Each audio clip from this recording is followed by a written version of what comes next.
Dans la tradition chrétienne, il y a 4 évangiles. Mais pour les archéologues, il en existe bien davantage. Tous dissimulés et proscrits par l'Église primitive.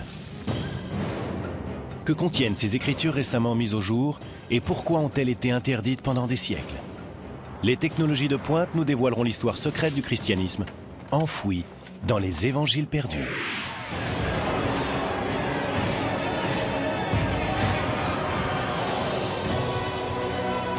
La Bible, un texte sacré pour des milliards d'individus, plein de miracles et de mystères.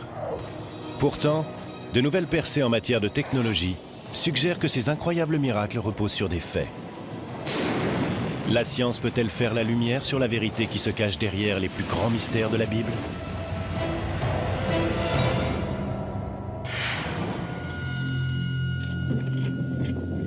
Hiver 1886.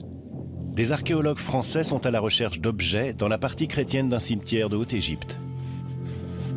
Soudain, ils font une découverte qui va bouleverser l'histoire du christianisme. Ils mettent au jour la tombe d'un moine enterré au 8e siècle, depuis longtemps tombé dans l'oubli.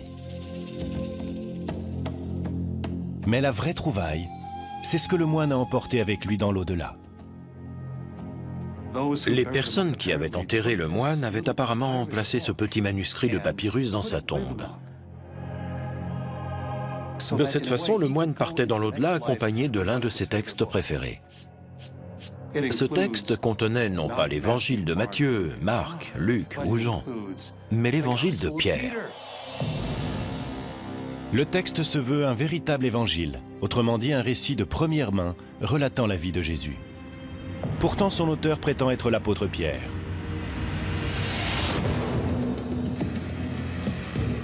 Pendant près de 2000 ans, tout ce que les chrétiens savaient de Jésus provenait des évangiles contenus dans la Bible chrétienne. Les récits faits par Matthieu, Marc, Luc et Jean. Peut-il réellement s'agir d'un récit perdu de la vie de Jésus, écrit par Simon-Pierre, le premier des apôtres? La découverte crée une véritable onde de choc parmi les spécialistes de la Bible. L'onde de choc se poursuit lorsque de nouveaux évangiles perdus sont retrouvés sur plusieurs sites de fouilles archéologiques. L'évangile de Thomas, l'évangile de Marie-Madeleine et même l'évangile de Judas.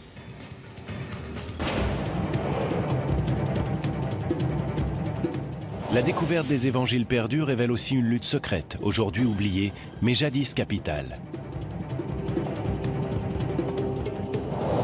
Une lutte pour le fondement du christianisme. D'un côté se trouve un groupe fervent qui préconise une relation spirituelle directe avec Dieu et qui s'appuie sur ses propres évangiles. De l'autre, un christianisme orthodoxe qui se hiérarchise et qui ne reconnaît l'existence que de 4 évangiles. L'issue de ce conflit sera décisive pour l'avenir du christianisme.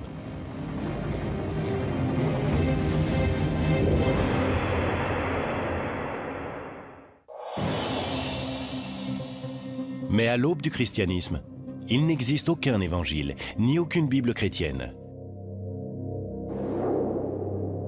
La religion chrétienne naît autour de l'an 30, lorsque quelques Juifs décident de suivre les enseignements de Jésus de Nazareth.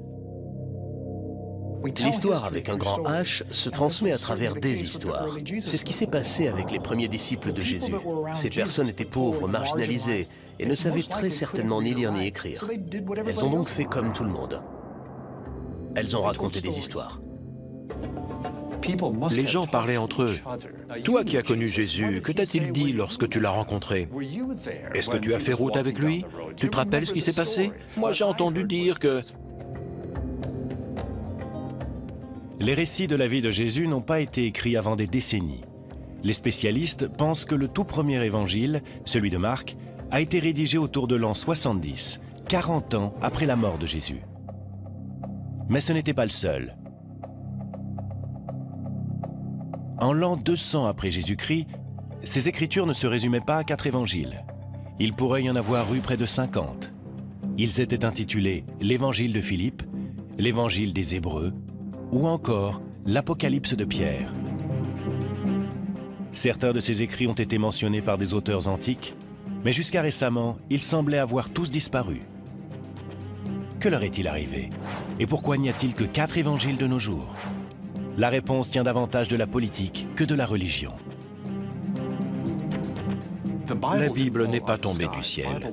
Elle a été élaborée par des penseurs chrétiens qui représentaient un point de vue bien spécifique. Ce qui est surprenant, c'est que la Bible chrétienne telle qu'on la connaît n'est vraiment née que 300 ans après la mort de Jésus.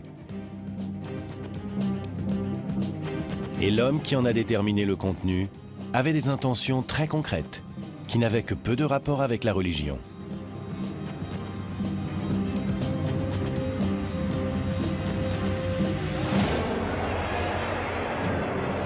En l'an 312, un empereur romain du nom de Constantin, un païen qui croit en plusieurs dieux, prétend avoir eu une vision de la croix avant une bataille. Après sa victoire, il se convertit au christianisme et en fera même une religion d'État semi-officielle.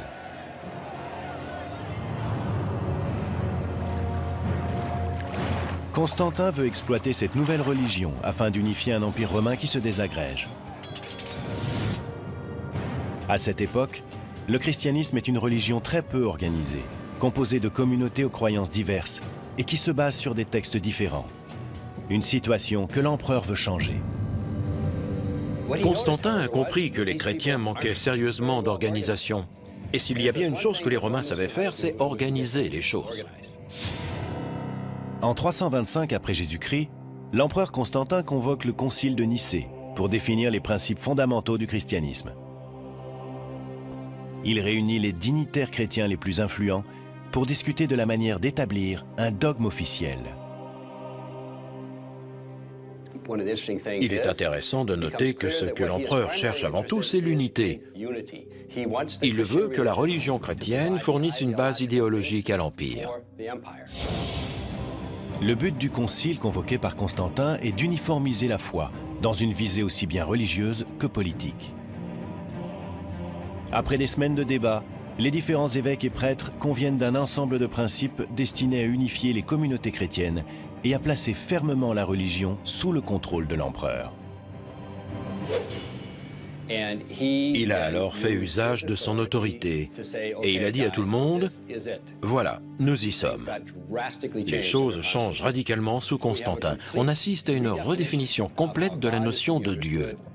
À partir de ce moment-là, Dieu est le protecteur de l'État, et l'État va ensuite utiliser la religion à ses propres fins pour s'unifier, parce que sans unité, il est très difficile de gouverner.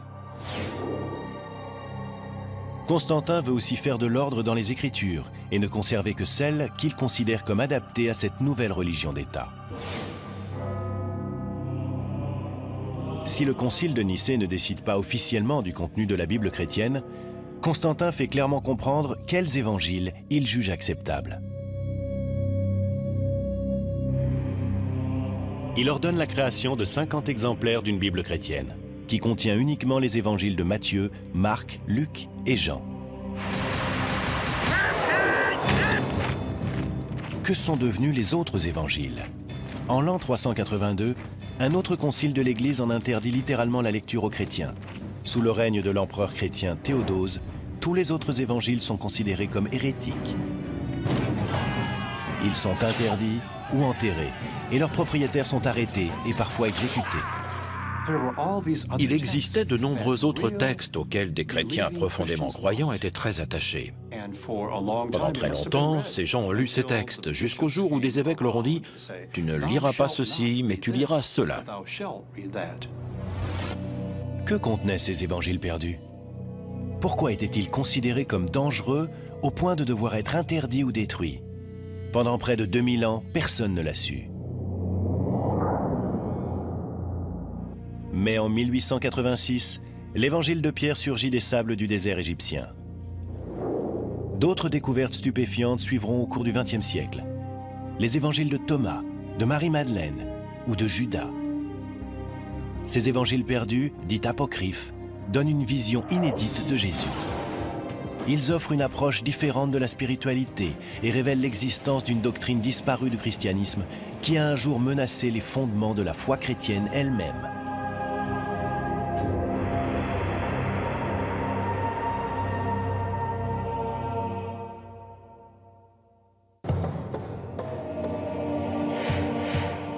Pendant près de 2000 ans, les chrétiens ont cru que seuls 4 évangiles racontaient l'histoire de Jésus de Nazareth.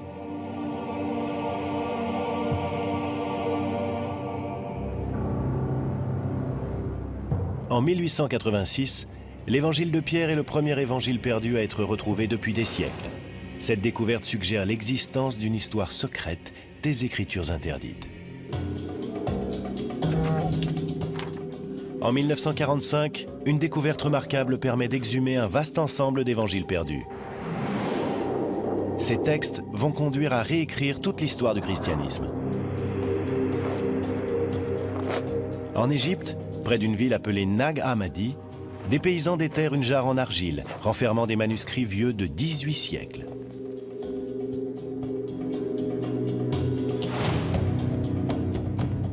La jarre contient 52 textes différents intitulés « Les Actes de Pierre », « L'Apocalypse de Jacques » ou encore « l'Évangile de Thomas ». Ces textes sont de véritables évangiles perdus. Ils ont été mentionnés par certains auteurs de l'Antiquité, mais ont sans doute été mis à l'index quand Constantin a décidé de réglementer la nouvelle religion en l'an 325. Jusqu'à ce jour, ces écritures n'étaient qu'une légende.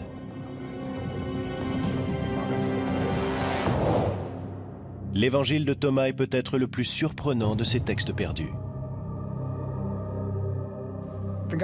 L'évangile de Thomas est un document fascinant. C'est un texte qui a été traduit du grec en langue copte et qui est composé de paroles de Jésus. On retrouve une bonne partie de ce qui est dit dans l'évangile de Thomas dans le Nouveau Testament. La seule différence, c'est que l'évangile de Thomas est un évangile gnostique. Les gnostiques formaient une secte des premiers siècles du christianisme qui mettait l'accent sur le mysticisme et qui refusait bon nombre des préceptes de la hiérarchie chrétienne naissante. Pour les gnostiques, le salut venait d'une connaissance secrète. Était un vrai disciple de Jésus celui qui accédait à cette connaissance. Gnosis est un terme grec qui signifie connaissance. Gnostique veut dire celui qui sait. Les gnostiques étaient avant tout des mystiques. Et s'ils pouvaient accéder à cette paix de Dieu, à cette véritable humanité à l'intérieur d'eux-mêmes, ils n'avaient absolument pas besoin de prêtres ni d'évêques. Ils pouvaient très bien s'en passer. Dans l'évangile de Thomas, Jésus semble transmettre un message étrange, un enseignement secret bien différent de celui des évangiles canoniques.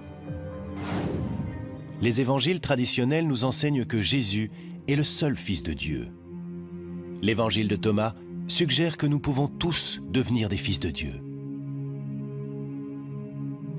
On y lit « Quand vous vous connaîtrez, alors vous serez connus et vous comprendrez que vous êtes les enfants du Père qui est vivant. » En d'autres termes, si Jésus peut être considéré comme Fils de Dieu, alors nous aussi, nous sommes tous fils et filles de Dieu.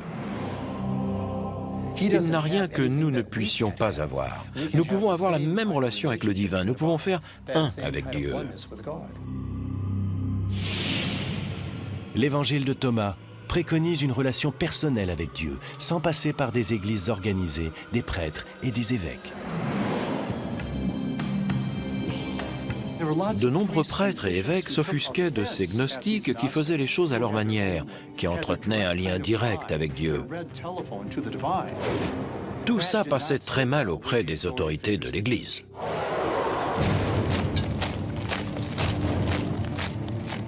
Et c'est peut-être pour cela que l'évangile de Thomas a été considéré comme une hérésie. L'indépendance des croyances gnostiques fragilisait la hiérarchie de l'Église. Les gnostiques jugeaient leurs propres évangiles tout aussi fondés, sinon plus, que ceux de Matthieu, Marc, Luc et Jean. Et dans le cas de l'évangile de Thomas, ils avaient peut-être raison. Lorsque ces évangiles gnostiques sont découverts en 1945, un problème délicat se pose. L'évangile perdu de Thomas pourrait être plus vieux que ceux de Matthieu, Marc, Luc et Jean. Il y a un débat parmi les spécialistes concernant la datation de l'évangile de Thomas. Ce que nous savons, c'est qu'il existe des papyrus grecs très anciens de l'évangile de Thomas. Il semble que certains fragments de cet évangile soient extrêmement vieux. En fait, certains fragments de l'évangile de Thomas pourraient remonter au tout début de l'Église. La plupart des spécialistes pensent que les 4 évangiles traditionnels ont été écrits dans la génération qui a suivi la mort de Jésus, 40 à 60 ans après les événements. Mais l'évangile de Thomas pourrait être plus ancien, compte tenu de sa forme plus simple. La différence entre l'évangile de Thomas et ceux du Nouveau Testament, c'est que l'évangile de Thomas ne contient que des paroles de Jésus. Il ne contient aucun miracle ni aucune histoire de la vie de Jésus. Le fait que cet évangile ne soit qu'un recueil des paroles de Jésus pourrait indiquer qu'il est plus ancien et que les éléments narratifs contenus dans les autres évangiles ont été écrits plus tard. Si l'évangile de Thomas est vraiment plus ancien que les 4 évangiles canoniques, cela signifie-t-il qu'il est plus fidèle au message de Jésus? Et si c'est le cas, cela veut-il dire que la Bible chrétienne est incomplète? Pour tenter de le savoir, il s'agit de déterminer la date exacte à laquelle l'Évangile a été rédigé. À l'Institut conservatoire des musées de la Smithsonian Institution, une équipe de spécialistes et de scientifiques est chargée de découvrir les secrets que renferment les documents anciens. Nos scientifiques, un peu à la manière de détectives, examinent ces documents à l'aide de différents outils afin de déterminer précisément leur nature et d'où ils proviennent. Les scientifiques cherchent des indices qui permettraient de dater l'Évangile jusque dans le papier et l'encre utilisée. Parfois, j'ai l'impression d'entrer dans la tête de celui qui a réalisé le document. Un conservateur doit en quelque sorte être capable de remonter le temps. Vous avez un objet qui est devant vous, il vous est parvenu dans un état bien précis, et il faut que vous déterminiez tout ce qui lui est arrivé. L'évangile de Thomas retrouvé à Nag Hammadi a fait l'objet d'une datation au carbone 14. On a ainsi découvert que le manuscrit remontait à une période comprise entre l'an 300 et l'an 400. Les plus vieux manuscrits des évangiles de Matthieu, Marc, Luc et Jean proviennent à peu près de la même période. Mais les spécialistes s'accordent à dire que tous ces évangiles sont sans doute des copies de textes bien plus anciens, car des auteurs antiques y font référence autour de l'an 150. Il est difficile de dater précisément l'évangile de Thomas, et sa datation est sujette à controverse. Est-il plus ancien et plus fidèle que ceux de Matthieu, Marc, Luc et Jean? Tant qu'une copie plus ancienne n'aura pas été découverte, cela restera un mystère. Mais quel que soit son âge, l'évangile de Thomas révèle un conflit entre 2 camps au sein du christianisme. Matthieu, Marc, Luc et Jean sont les étendards de l'Église traditionnelle, mais une tradition veut que les gnostiques aient eu l'appui de Marie-Madeleine elle-même.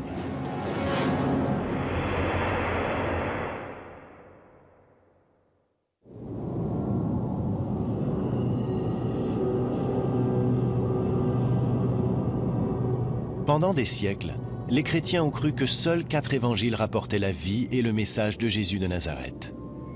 Mais cette croyance est balayée à la fin du XIXe siècle, avec la découverte des premiers évangiles perdus. L'un des plus fascinants de ces textes oubliés est retrouvé en Égypte en 1896.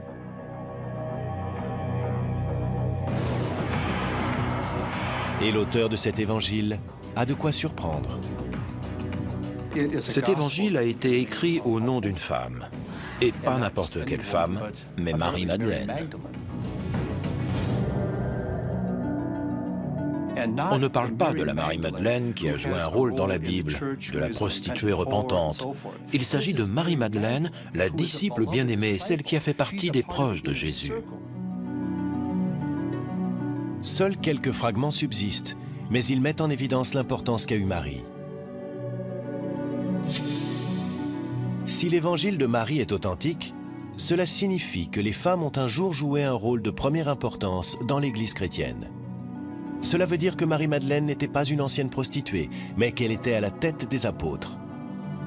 Et dans une religion dominée depuis des siècles par les hommes, cela signifie que l'évangile le plus important est attribué à une femme. L'évangile de Marie rapporte en détail les enseignements que Jésus transmet secrètement à Marie. Des enseignements qui portent sur la vie, la mort et le paradis. Dans cet évangile, Jésus révèle à Marie certaines choses au sujet de la vie après la mort en des termes profondément gnostiques. Dans les 4 évangiles traditionnels, la vie après la mort est décrite comme un paradis de béatitude. Mais dans l'évangile de Marie, la vie dans l'au-delà implique un étrange voyage de l'âme après la mort, au cours duquel le défunt rencontre des créatures angéliques et démoniaques pendant l'ascension de l'âme vers le ciel. Jésus ne révèle ce secret qu'à Marie.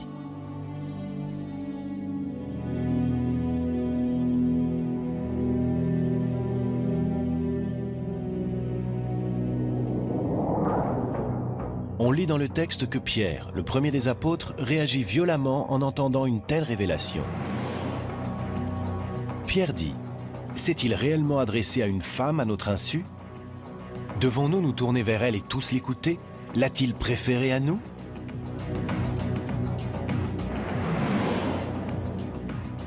Les apôtres ne tiennent pas compte des réserves de Pierre et soutiennent Marie en disant, « Si le Sauveur l'a rendue digne, qui es-tu pour la rejeter ?»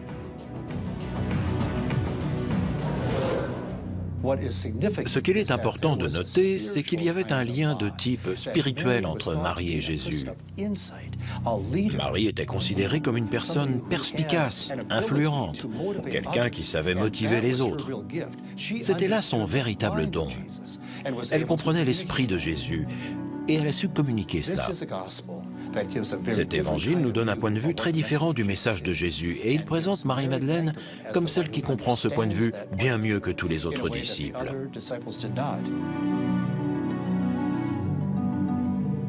Mais s'agit-il d'un véritable évangile?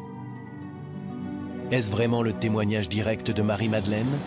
Si c'est le cas, cela pourrait bouleverser l'histoire du christianisme et apporter une vision radicalement différente du rôle des femmes dans l'Église chrétienne. La clé réside dans la datation de ce texte.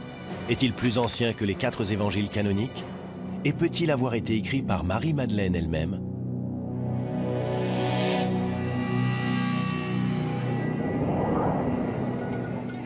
L'évangile de Marie a été découvert en 1896 à Akhmim, en Égypte. Une datation au carbone 14 nous apprend que le texte a été copié au 5e siècle. Mais au fil des années, des fragments de l'évangile de Marie ont été exhumés dans d'autres régions d'Égypte, et ils sont bien plus anciens. De nouvelles avancées technologiques peuvent permettre d'affiner la datation des plus petits fragments d'un texte ancien. En se servant d'un microscope 3D, les scientifiques peuvent examiner les fragments dans les moindres détails afin de déceler des indices permettant de les dater. À ce niveau de détail, un morceau de papyrus moderne ne ressemble en rien à un manuscrit ancien. Si ce papyrus avait 2000 ans, la surface ne serait pas aussi brillante. Elle serait bien plus mate, parce que les fibres seraient usées. Et cela aurait créé comme des poils, un peu comme sur du daim. Des tests de ce type ont permis de dater très précisément les plus vieux fragments de l'évangile de Marie. Ces fragments ont été rédigés autour de l'an 200. La langue et le vocabulaire employés suggèrent aussi que cet évangile a été écrit au IIe siècle et non du temps de Jésus. Il est donc très peu probable que Marie-Madeleine ait écrit l'évangile qui porte son nom. La plupart des spécialistes pensent qu'on doit sa création à un chrétien gnostique du IIe siècle qui voulait invoquer l'autorité d'une femme apôtre. On ignore qui a rédigé ce manuscrit, mais beaucoup pensent percevoir dans ce texte la voix et le point de vue d'une femme. Il est possible qu'enfin, on nous donne à entendre une voix qui est étouffée dans les autres évangiles. Le plus important peut-être, c'est que l'évangile de Marie révèle l'existence d'un conflit au sein de l'Église primitive au sujet du rôle des femmes. L'autorité exercée par les femmes dans les premiers siècles de l'histoire chrétienne est un thème passionnant à étudier, et l'évangile de Marie témoigne de cette autorité. Le fait que Marie exerce une autorité tout en étant une femme est un concept révolutionnaire dans l'Église primitive. L'existence d'un évangile de Marie indique qu'il y avait des groupes tels que les gnostiques qui étaient bien plus ouverts à l'idée d'intégrer les femmes dans leur communauté pour qu'elles en deviennent des membres à part entière. Certains membres de l'Église orthodoxe qui émergeaient à cette époque s'en plaignaient. Ils se disaient « Quoi? Il y a des femmes qui administrent les sacrements? Il y a des femmes ordonnées parmi les gnostiques? Quelle honte !» Les gnostiques, eux, ne voyaient aucune honte à cela. Le fait qu'il existe un évangile de Marie est parfaitement en accord avec leur doctrine.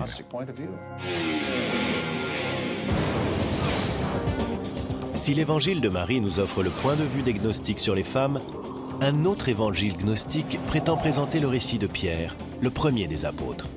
Il semble révéler le secret de ce qui s'est réellement passé lors de la résurrection de Jésus.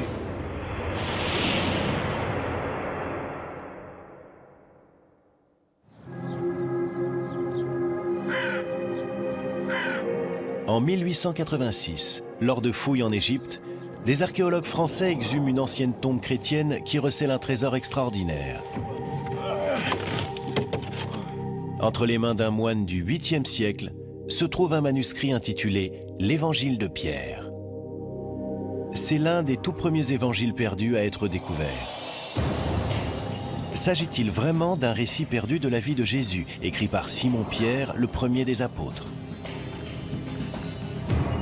Si tel est le cas, cela changerait l'histoire du christianisme, car l'évangile de Pierre nous livre une version bien différente de la vie de Jésus. Ce texte est très précieux et très intéressant. Il contient une histoire ancienne, mais une histoire complètement différente. Dans l'évangile de Pierre, les Romains sont étonnamment sympathiques. On y lit que Jésus n'a pas souffert sur la croix. Mais ce qu'il y a de plus frappant, c'est que l'évangile de Pierre est présenté comme un témoignage direct de la résurrection elle-même. C'est le seul évangile que l'on connaisse qui tente de raconter ce qui s'est passé pendant la résurrection. Tous les évangiles de la Bible évoquent ce qui s'est passé après la résurrection, à partir de la découverte du tombeau vide. Mais ils ne nous parlent pas du moment de la résurrection elle-même. La description commence le 3e matin qui suit la mort de Jésus, alors que des soldats romains gardent le tombeau du Messie.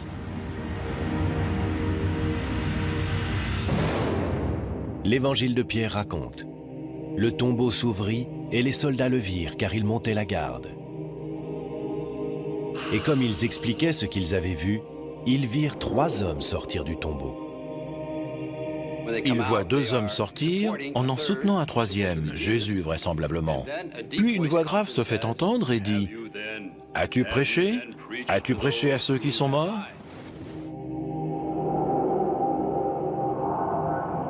La résurrection prend fin lorsque Jésus et les 2 hommes s'élèvent vers le ciel, tandis que les témoins regardent abasourdis.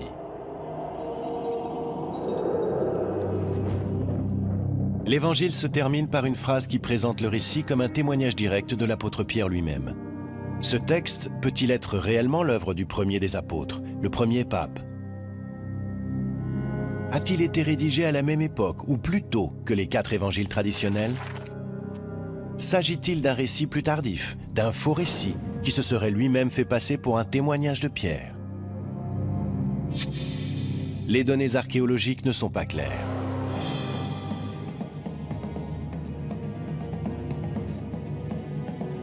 Le manuscrit découvert en 1886 a été daté du 8e siècle,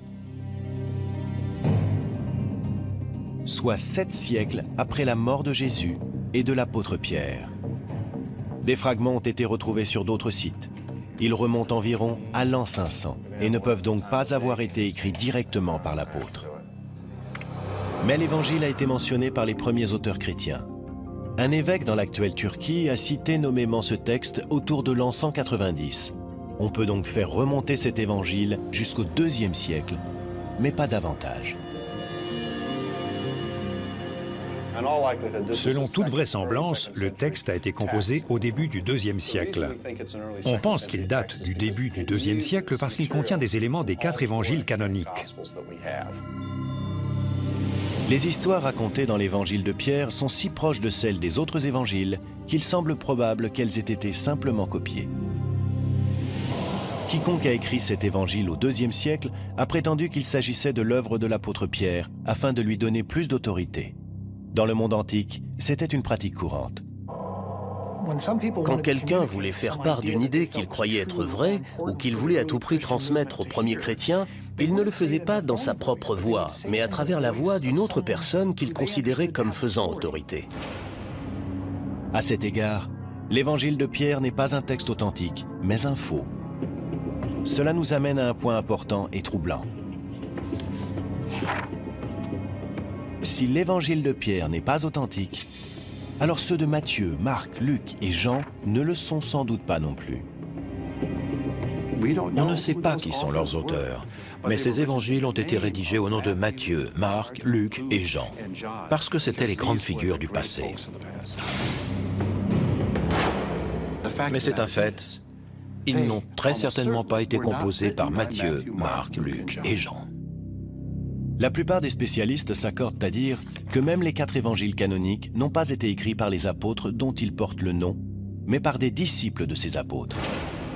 Si les évangiles de Matthieu, Marc, Luc et Jean n'ont en fait pas été écrits par les apôtres, cela signifie-t-il que l'évangile de Pierre ou l'évangile de Marie peuvent être considérés comme tout aussi authentiques? La réponse à cette question reste floue pour les historiens. Mais certains éléments contenus dans l'évangile de Pierre laissent penser qu'il ne peut pas être le témoignage de quelqu'un, et encore moins de l'apôtre Pierre. Le texte nous livre un contenu douteux. Dans la scène de la résurrection, Jésus et les 2 anges sont décrits comme s'étirant au-delà des cieux. Et derrière Jésus, la croix émerge du tombeau et parle. L'Évangile dit « Ils entendirent une voix venue des cieux. As-tu prêché à ceux qui se sont endormis ?» Et la réponse vint de la croix « Oui ». L'évangile de Pierre était bien trop fabuleux. Ces hommes immenses dont la tête dépasse les cieux et cette croix qui parle, tout ça était bien trop gros pour que qui que ce soit y croie. L'Église primitive recherchait la simplicité et la sobriété. C'est peut-être l'une des raisons pour lesquelles l'évangile de Pierre n'est pas reconnu comme tel lors du concile de Nicée convoqué par Constantin. Pourtant, des groupes de chrétiens fervents continuent d'y voir un texte sacré, au point de le placer dans la tombe d'un moine autour de l'an 700. J'aime à penser qu'il y a eu un moine qui s'est accroché à ce texte, non seulement sur terre, mais aussi dans l'au-delà.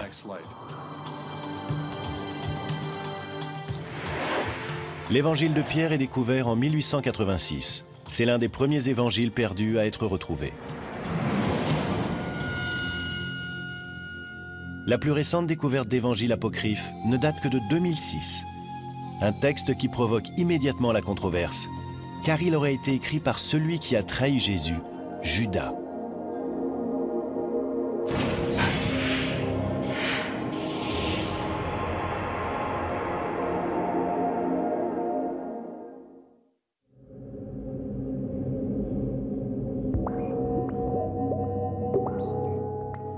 La découverte d'évangiles perdus au cours du XXe siècle a changé notre compréhension de l'histoire du christianisme. Mais l'un de ces textes récemment découverts met en doute les fondements même des croyances chrétiennes traditionnelles.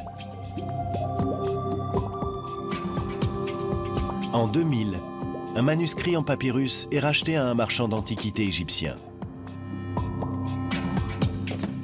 On pense qu'il aurait été à l'origine retrouvé près de Nag Hammadi, où ont été mis au jour les premiers évangiles gnostiques. Il est identifié comme l'évangile de Judas. Judas Iscariote.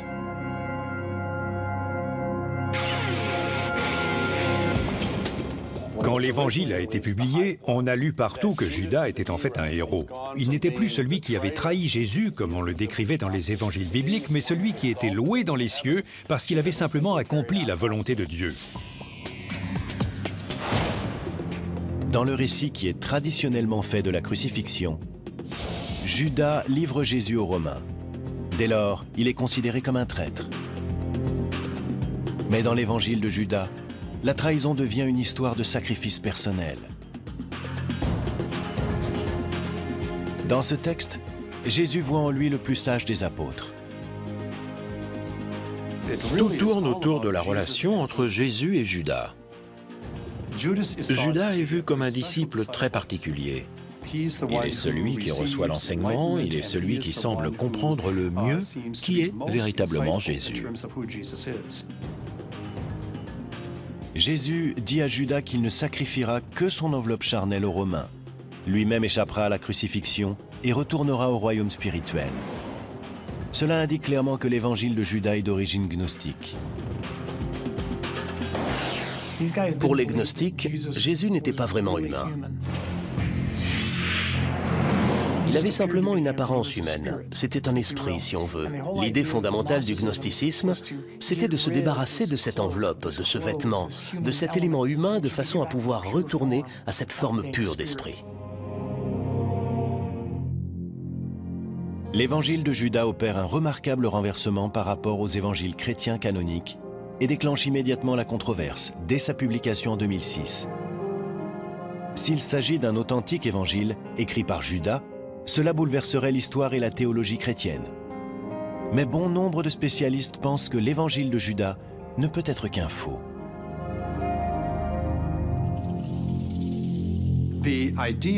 L'idée qu'il puisse exister un évangile de Judas Iscariote a quelque chose de tellement provocateur que beaucoup de gens se sont posé des questions. Est-ce que ce texte pourrait être un faux? Théoriquement, quelqu'un qui aurait un sens de l'humour diabolique ou qui voudrait jouer un tour au monde entier pourrait très bien prendre un papyrus ancien, composer un texte et piéger tout le monde. Pendant des semaines, l'évangile de Judas a été soumis à un examen minutieux. Malgré sa source inhabituelle, les experts en ont conclu que le document était bien authentique, mais qu'il n'était sans doute pas aussi vieux que les évangiles traditionnels. Les spécialistes estiment que le manuscrit de l'évangile de Judas date d'une période comprise entre l'an 280 et l'an 330, soit près de 300 ans après la mort de Judas. De toute évidence, ce texte n'est pas un témoignage direct et a été composé après les 4 évangiles canoniques, au cours du IIe siècle. Mais la création de l'évangile de Judas souligne le conflit croissant entre les chrétiens gnostiques et l'Église traditionnelle autour de l'an 300. En écrivant cet évangile et en l'attribuant à Judas, on amène les gens à penser tous ces personnages différemment. Cela change radicalement la donne. Tout est renversé. En accordant un peu moins d'importance aux apôtres et en donnant davantage à Judas, les choses sont complètement repensées. L'évangile de Judas est une critique très vive de l'Église et de ses racines apostoliques.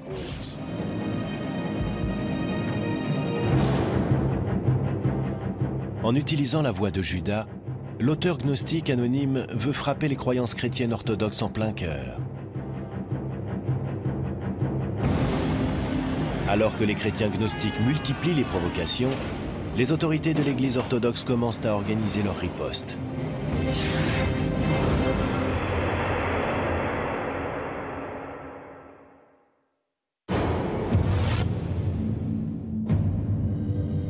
Avant le concile de Nicée, le christianisme n'est pas une organisation structurée. Pendant ces 3 premiers siècles, la religion chrétienne est faite de croyances variées qui s'appuient sur des évangiles très divers. Mais à partir de l'an 300, le mouvement gnostique à l'intérieur de la religion chrétienne est considéré comme une menace pour la hiérarchie des prêtres et des évêques. Les gnostiques et leurs évangiles mettent l'accent sur la relation de chacun avec Dieu, sans passer par le biais des prêtres ou d'un corps religieux structuré. Les gnostiques pensaient qu'ils avaient à l'intérieur d'eux-mêmes le moyen d'accéder directement au divin. Ils n'avaient pas réellement besoin de prêtres et d'évêques. Ils n'avaient pas besoin de suivre ce type d'autorité.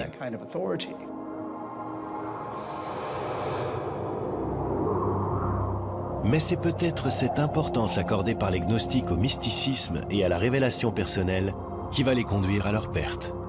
Au lieu de bâtir une communauté et de gagner des adeptes, le cercle fermé des gnostiques commence à perdre de son influence politique. Pendant ce temps, la hiérarchie chrétienne qui se met en place attire l'attention des dirigeants romains. Avec le concile de Nicée en l'an 325, l'empereur Constantin renforce l'assise politique des évêques orthodoxes et de leur hiérarchie.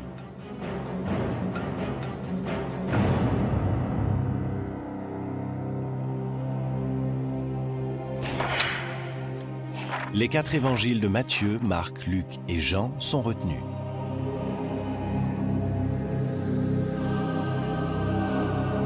Les évangiles gnostiques sont rejetés, du moins officiellement. Il est important de bien garder à l'esprit que certains croyants étaient très attachés à ces évangiles qui ne figurent pas dans le Nouveau Testament. Ils ont longtemps été lus. Mais que nous dit cette évolution fondamentale du Nouveau Testament de la légitimité des évangiles perdus? L'étude des évangiles perdus est tout à fait fascinante. Elle nous aide à comprendre les pressions culturelles qui s'exerçaient au sein du christianisme. C'est assez passionnant d'imaginer ce qui aurait pu se passer à Nicée et par la suite si c'était une perspective gnostique qui l'avait emporté. Je pense que le fait d'être un disciple de Jésus aurait eu une dimension plus mystique, quelque chose de plus intime. L'Église aurait été très différente, avec des caractéristiques tout autres et un sens plus mystique.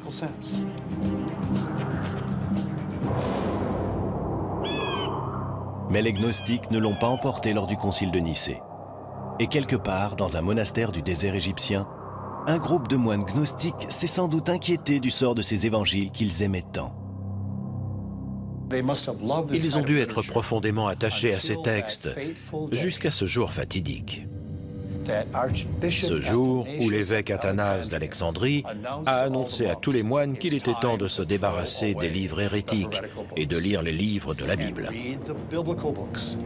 Peut-être que les moines ont réuni ces précieux textes de la bibliothèque de Nag Hammadi et que, le cœur lourd, ils n'ont pas pu se résoudre à les détruire.